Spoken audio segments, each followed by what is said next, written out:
तो फिल्म की शुरुआत में हम मेन कैरेक्टर ब्रैड को देखते हैं, जो एक पायलट था। वो एयरपोर्ट पर आगे बढ़ रहा था, साथ ही अपनी बेटी से वीडियो कॉल पर बात भी कर रहा था। वो उसे कहता है कि मैं काम खत्म करके जल्दी तुमसे मिलने आऊंगा, जो सुन वो खुश हो जाती है। इसके बाद ब्रैड पायलट वाले केबिन में आकर अपने साथी पायलट से मिलता है और दोनों अपने अपने बारे में बातें करने लगते हैं। फिर फौरन बाद ब्रैड को बाहर बुलाया जाता है। एक ऑफिसर उसे बताता है कि इमरजेंसी की वजह से तुम्हें एक कातिल को अपने साथ ले जाना पड़ेगा, जो बहुत ही ताकतवर है, जिसका नाम टोनी है। ये जिम्मेदारी हम तुम्हें इसलिए दे रही है क्योंकि तुम काफी समझदार हो, जिस पर वो मान जाता है और अपने प्लेन के बाकी स्टाफ से आकर मिलता है। और ये लोग मुसाफिरों के बारे में बात करने लगते हैं कि सब आ गए हैं कि नहीं। और जैसे भी सारे मुसाफिर आकर प्लेन में बैठ जाते हैं तो ये लोग फौरन अपनी उड़ान भरते हैं। ब्रैड अपने साथी पायलट को बताता है कि मैं अपनी बेटी से बहुत प्यार करता हूँ और बहुत जल्द उससे मिलने वाला हूँ। हमारे एक दूसरे के अलावा और कोई नहीं है। और फिर ये लोग रात तक प्लेन में सफर करते रहते हैं, लेकिन तभी अचानक मौसम बिगड़ने लगता है, जिस वजह से ब्रैड परेशान नजर आता है क्योंकि उसे कुछ ठीक नहीं लग रहा था। वो सभी मुसाफिरों को सीट बेल्ट बांधने के लिए कहता है। रेडियो के जरिए वो अपने सेंटर से बात करने की कोशिश भी करता है, पर उसकी बात नहीं हो पाती क्योंकि आहिस्ता आहिस्ता यहाँ के सारे रेडियोस काम करना बंद कर देते हैं। अब तभी अचानक बिजली का तेज झटका प्लेन से आकर लगता है, जिस वजह से प्लेन हिलने लगता है। ब्रैड को फिक्र होने लगी थी, इसीलिए जब वो सारे मुसाफिरों को देखने जाता है तो उसे सुकून की सांस आती है क्योंकि सब मुसाफिर ठीक थे। और यहाँ धीरे धीरे करके लाइट बंद होती जा रही थी, जिस बीच एक बार फिर प्लेन को झटका लगता है, जिससे ब्रैड गिर जाता है और उसके माथे पर चोट लग जाती है। इस सारी सूरत हाल की वजह से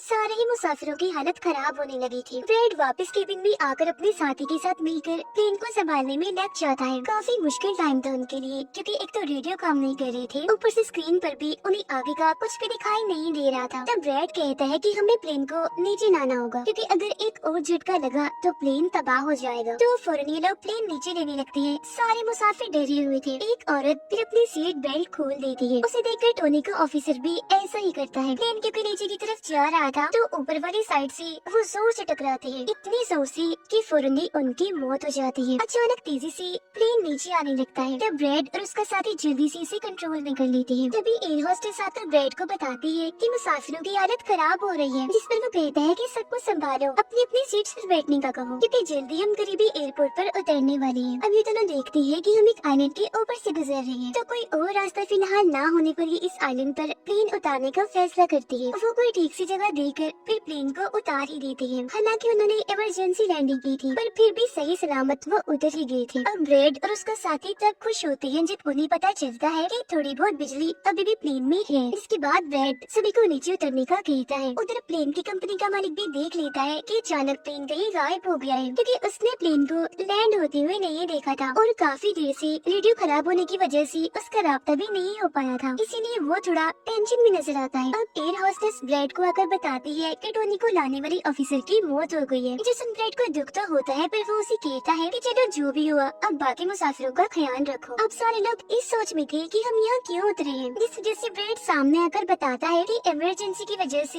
हमें यहाँ उतरना पड़ा। प्लेन में अभी भी थोड़ी बहुत बिजली मौजूद है, जिससे हम बाकी बिजली की चीजों को ठीक कर लेंगे। तब तक आप लोग यहाँ आराम से रहिए, खाना पानी मिलेगा और रहने की जगह भी, और आप लोग घबराइएगा नहीं, बहुत जल्द हम यहाँ से निकल जाएंगे। उधर प्लेन कंपनी के मालिक की मुलाकात एक रेस्क्यू एक्सपर्ट से होती है, जो ऐसे लोगों को खोज निकालने का काम करता है जो मुश्किल में कहीं फंसे होते हैं। कंपनी का मालिक उसे कहता है कि मुझे मेरे प्लेन की सारी डिटेल्स, जैसे कि वो कहाँ गया, उसके वर्कर्स, मुसाफिरों की सबकी जानकारी चाहिए। अब ब्रैड प्लेन के पास आकर उसे ठीक करने में लग जाता है, पर वो देखता है कि प्लेन में पावर बिजली काफी कम है, इसीलिए इनको इंतजार करना होगा क्योंकि रेडियो भी अभी काम नहीं कर रहे। फिर जब वो इस बारे में अपने साथी पायलट को बताता है तो उसका साथी नक्शा देखकर बताता है कि हम एक प्राइवेट आइलैंड पर फंसे हुए हैं। ये कोई आजाद जगह नहीं है, बल्कि यहाँ एक प्राइवेट आर्मी का कब्जा था, जो बुरे लोग थे क्योंकि उसमें सारे ही गुंडे थे, और अगर उन्होंने हमें कोई भी नुकसान पहुँचाया तो गवर्नमेंट भी हमें नहीं बचा पाएगी। जैसन ब्रैड कहता है कि अब कैसे भी करके हमें अपनी रेस्क्यू टीम को यहाँ बुलाना ही होगा ताकि वो आकर हम सबको बचा ले, क्योंकि यही एक रास्ता है यहाँ से निकलने का। अब ब्रैड सबके पास आकर उन्हें बताता है कि किसी खराबी की वजह से रेडियो अभी भी काम नहीं कर रहा, जो सुनकर सारे लोग काफी परेशान हो जाते हैं। ब्रैड उन्हें भी तसल्ली देता है कि हम आइलैंड की दूसरी साइड पर जाकर रेडियो को ढूंढेंगे और अपनी टीम से रेस्क्यू टीम को यहाँ भेजने के लिए कहेंगे, जो आकर आप सबको बचा लेगी, और मेरे साथ टोनी जाएगा। ये कहकर वो टोनी की हथकड़ी खोल देता है और ये लोग आगे बढ़ जाते हैं।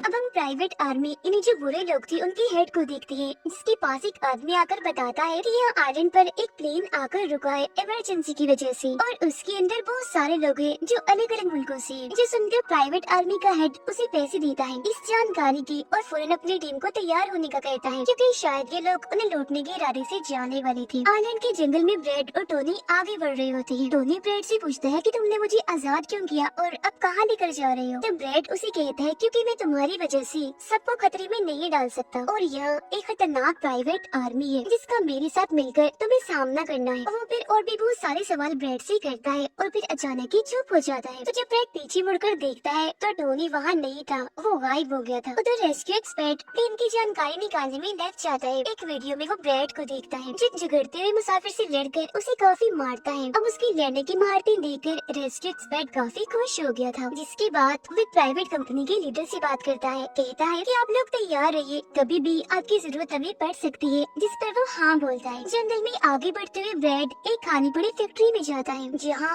वो एक बंद रेडियो मशीन को ढूंढ ही लेता है और फिर उसे ठीक करके फोन लगाता है। हेल्पलाइन पर उसकी बात होती है, जिन्हें वो अपने प्लेन और इस आइलैंड के बारे में बताता है, लेकिन लाइन में कोई गड़बड़ी होने की वजह से सामने वाला इंसान उसकी बात सुन ही नहीं पाता। तब उसे एक आइडिया आता है, वो ये सारी चीजें अपने बेटे को लिखवा कर उसे अपनी ऑफिस में बताने का कहता है। अब तभी एक आदमी आकर ब्रेड पर हमला कर देता है, तो वो उसे पकड़कर काफी मारता है और बेहोश कर देता है। तभी ब्रेड को महसूस होता है जैसे इस कमरे में कोई आ रहा है, इसीलिए जल्दी से वो छुप जाता है। पर वहाँ और कोई नहीं बल्कि टोनी था, जिसने बहुत सारे गुंडों को मारकर उनके हथियार ले लिए थे, और वो ब्रेड को आवाज लगाने लगता है। पर जब ब्रेड सामने आता है तो कुछ हथियार वो उससे भी दे देता है। इसके बाद ये दोनों नीचे की तरफ आने लगते हैं। तब यहाँ उन्हें एक कैमरा मिलता है, जिसमें चल रही वीडियो से उन्हें पता चलता है कि वो खतरनाक प्राइवेट आर्मी यहाँ आने वाले लोगों को अगवा कर देती है, और फिर उन लोगों की फैमिली से अच्छी खासी रकम लेती है उन्हें छोड़ने के बदले। जो देख वो समझ जाते हैं कि हमारे मुसाफिर भी खतरे में हैं। अब ये दोनों बाहर खड़ी गाड़ी में आकर बैठ जाते हैं और अपने मुसाफिरों की तरफ जाने लगते हैं। उधर जब सारे मुसाफिर बैठे हुए थे तो तभी उन्हें किसी गाड़ी की आवाज आती है। वो ये सोचकर काफी खुश हो जाते हैं कि जरूर ये ब्रेड है, पर ब्रेड नहीं, वहाँ तो वो खतरनाक प्राइवेट आर्मी थी। वो गोलियां चलाकर इन लोगों की तरफ बढ़ रहे थे। इन गोलियों की आवाज ब्रेड और टोनी ने भी सुन ली थी। प्राइवेट आर्मी का हेड पायलट से सभी मुसाफिरों की लिस्ट मांगता है। तब जल्दी से एयर होस्टेस उसे लिस्ट लाकर दे देती है। फिर वो हेड पूछता है कि तुम्हारे सीनियर पायलट ब्रेड कहाँ पर है? जिस पर वो बताता है कि किसी काम से वो जंगल में गया था, पर अभी तक वापस नहीं आया। इसी दौरान एक औरत वहाँ से भागने की कोशिश करती है, पर वो लोग गोली चलाकर उसे मार देते हैं। ये आवाज सुनकर ब्रेड उनकी मदद करने के लिए भागता है, पर टोनी उसे रोक लेता है। गुंडे सारे मुसाफिरों को बस में बिठाने लगते हैं, क्योंकि वो इन्हें अपने साथ ले जा रहे थे बंदी बनाकर। उनका लीडर अपने दो साथियों को कहता है कि प्लेन में जाओ और सारे जरूरी कीमती सामान ले आओ, जिसके बाद खुद वो सारे मुसाफिरों को लेकर यहाँ से निकल जाता है। तब ब्रेड टोनी पर गुस्सा करने लगता है कि वो हमारे लोगों को ले गए और तुमने मुझे जाने ही नहीं दिया, जिस पर टोनी उसे समझाता है कि वो काफी बड़ी आर्मी थी, खतरनाक लोग हैं वो, अगर तुम चले भी जाते तो इतनी बड़ी आर्मी से अकेले नहीं लड़ पाते। फिर अभी दोनों दुखी तो थे, पर आगे बढ़ जाते हैं और उन दोनों गुंडों को पकड़ लेती है जो प्लेन से कीमती सामान ले रही थी। ब्रेड गन पॉइंट पर उनसे पूछता है कि मुसाफिरों को लेकर कहाँ गया होगा तुम्हारा हेड? इस पर वो बताता है कि यहाँ एक खाली फैक्ट्री है, वहीं गए होंगे वो लोग। अब रेस्क्यू एक्सपर्ट को ब्रेड की बेटी से उधर की सारी सूरत हाल का पता चल गया था, यानी कि उनका प्लेन वहाँ एक आइलैंड पर फंसा हुआ है, और साथ ही वहाँ एक काफी खतरनाक प्राइवेट आर्मी भी है। वो इस बारे में प्लेन कंपनी के मालिक को बताता है, जिस पर वो कहता है कि फौरन अपनी प्राइवेट टीम और रेस्क्यू टीम को भेजो। फिर ये लोग जैसे तैसे करके उस आइलैंड और उनके प्लेन को ढूंढ ही लेते हैं। जब इनके बीच फैसला होता है कि प्राइवेट टीम का लीडर सबसे पहले वहाँ जाएगा अपनी टीम के साथ। उधर एक गाड़ी के जरिए ब्रेड और टोनी फैक्ट्री की तरफ जा रहे थे, जिसके पास पहुंचकर ये चुपके से अंदर घुस जाते हैं, जहाँ वो सारे गुंडे मुसाफिरों की वीडियोस बना रहे थे, ये दिखाने के लिए कि कौन सा मुसाफिर किस मुल्क से है। अब प्राइवेट टीम भी प्लेन के पास पहुंच जाती है, पर इन्हें जब वहाँ कोई नहीं दिखता तो टीम का लीडर प्लेन के अंदर जाकर चेक करता है, जहाँ दो लोगों की लाशें थी। इसके अलावा वहाँ ब्रेड का छुड़ा हुआ मैसेज भी मिल जाता है, जो कि उस फैक्ट्री तक आने का रास्ता था। फैक्ट्री में दोनों छुपकर उन गुंडों पर नजर रख रही थी, जिनमें से दो गुंडों को वो पीछे से आकर पकड़ लेते हैं और मुंह बंद करके उनका दम घोट देती है, जिससे उनकी मौत हो जाती है।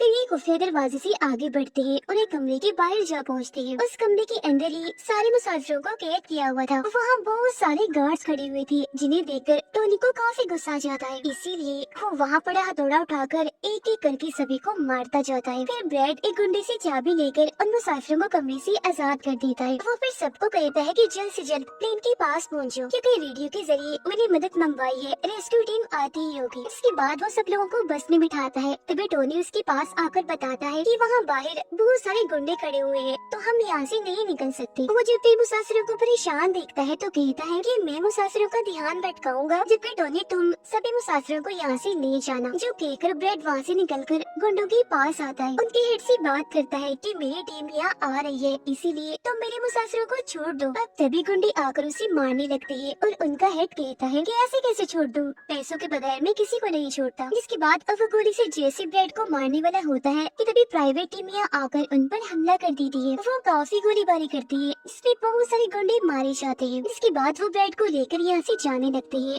बस में बैठकर निकल जाते हैं। गुंडों का लीडर देखता है कि बाकी गुंडों के साथ साथ मेरा भाई भी मारा गया है, तो उसे काफी गुस्सा आता है। इसीलिए वो अपने टीम को कहता है कि जल्दी करो, तैयारी पकड़ो और हाँ, किसी को भी मत छोड़ना, एक एक को चुन चुन कर मार देना। गाड़ी में ब्रेड उस प्राइवेट टीम से बात करने लगता है, तो उनका हेड उसे बताता है कि हम छोटी सी प्राइवेट टीम है जो बस तुम्हें यहाँ बचाने की मिशन में आई है, क्योंकि हम कोई रेस्क्यू टीम नहीं है। उन्हें आने में तो अभी और भी वक्त है। जो सुन ब्रेड घबरा तो जाता है पर कहता है कि कोई बात नहीं, मेरे पास एक आइडिया है। उसके बाद ये लोग भी प्लेन के पास आ जाते हैं, जहाँ सारे मुसाफिरों को टोनी पहले ही ना चुका होता है। ब्रेड फिर अपने लोगों को कहता है कि एक प्राइवेट टीम हमारी मदद करने यहाँ आ गई है और अब उनकी मदद से हम प्लेन को चला लेंगे और फौरन यहाँ से निकल जाएंगे। तो आप सब लोग जल्दी से प्लेन में बैठ जाएं, क्योंकि हम रेस्क्यू टीम का इंतजार नहीं कर सकते। उन्हें आने में वक्त है और अगर हम यहाँ रुके तो उस खतरनाक आर्मी के हाथों मारे जाएंगे। जो सुनकर सारे लोग प्लेन में बैठ जाते हैं, जबकि ब्रेड प्राइवेट टीम के लीडर के साथ मिलकर प्लेन को ठीक करने में लग जाता है। जहाँ तभी वो गुंडे आकर इन पर हमला कर देती है, जिनको देखकर प्राइवेट टीम उन्हें रोकने में लग जाती है और यहाँ दोनों तरफ से ही काफी गोलीबारी होती है। पर इस टीम के पास काफी अच्छी गन्स थी, तो वो बहुत सारे गुंडों को मार गिराती है। ब्रेड टीम के लीडर को बताता है कि मैं अगले 5 मिनट में प्लेन को स्टार्ट कर दूंगा, मतलब कि चला दूंगा, जिसके बाद हम सब लोग उड़ान भरेंगे। फिर वो टोनी का शुक्रिया भी अदा करता है कि तुमने मेरा इतना साथ दिया। फिर ब्रेड गोलियों के बीच से ही होता हुआ अंदर आकर बैठ जाता है और अपने साथी पायलट के साथ मिलकर प्लेन चलाने लगता है। टोनी की गोलियां खत्म हो गई थी और जब वो प्राइवेट टीम का बैग चेक करता है तो उसे वहाँ पैसों से भरा हुआ एक बैग मिलता है। पर फिलहाल पैसों को ऐसे ही छोड़कर दूसरे बैग से गन लेकर दोबारा गुंडों से लड़ने लगता है, जहाँ तब तक ब्रेड भी पूरे प्लेन को घुमा भी चुका होता है। फिर वो प्राइवेट टीम भी प्लेन में चढ़ने लगती है। ब्रेड को प्लेन कंपनी का मालिक बताता है कि मैं तुम्हें कोई महफूज जगह बता दूंगा जहाँ तुम जा सकते हो। सभी लोग तो प्लेन में चढ़ जाते हैं पर टोनी नहीं चढ़ता। वो पैसों से भरा बैग लेकर वहाँ से भागने लगता है। तब उसे जाता हुआ देखकर प्राइवेट आर्मी उनके प्लेन पर हमला कर देती है। उनका हेड प्लेन के सामने रॉकेट लॉन्चर लाकर उन्हें एक ही झटके में उड़ाने का सोच रहा था, लेकिन उसे टोनी देख चुका था। वो उसे गोली मारकर गिरा देता है, ऐसा करने से रोक लेता है। ये देखकर ब्रेड को बहुत खुशी होती है, जिसके बाद वो अपनी पूरी ताकत लगाकर प्लेन उड़ाने में कामयाब हो ही जाता है। इस वजह से टोनी भी खुश था और वो भी फिर वहाँ से चला जाता है। ब्रेड प्लेन को आइलैंड से दूर ले जाता है, जबकि प्लेन का मालिक उसे एयरपोर्ट का बताता है जहाँ ये लोग जा सकते थे, जो काफी करीब था। तब ब्रेड उस तरफ प्लेन ले जाने लगता है, पर एक बार फिर प्लेन तबाह होने लगता है। इसलिए ब्रेड दोबारा से इमरजेंसी लैंडिंग करवाता है और उनका प्लेन नीचे आने के बाद जंगल के रास्ते आगे बढ़ने लगता है। सब लोगों की जान बच गई थी, इसीलिए वो काफी खुश थे। उधर प्लेन कंपनी का मालिक और उसकी टीम भी बेहद खुश थी। ब्रेड और उसका साथी भी सुकून की सांस लेते हैं कि कम से कम वो उस आइलैंड से तो निकल आए थे और सबकी जान भी बच गई थी। कुछ ही देर में यहाँ इनकी रेस्क्यू टीम भी आ जाती है, जिन्हें देखकर सारे मुसाफिर खुश तो थे, साथ ही ब्रेड की बहादुरी पर तालियां बजा रहे थे। ब्रेड फिर सारे मुसाफिरों को रेस्क्यू टीम के साथ भेज देता है, जिसके बाद वो अपनी बेटी से बात करता है। वो इस बात से काफी खुश थे कि थैंक गॉड मेरे डैड जिंदा हैं। दोनों भाई बेटी बात करके बहुत खुश थे और इसी के साथ ब्रेड की बहादुरी की ये कहानी इधर ही खत्म हो जाती है।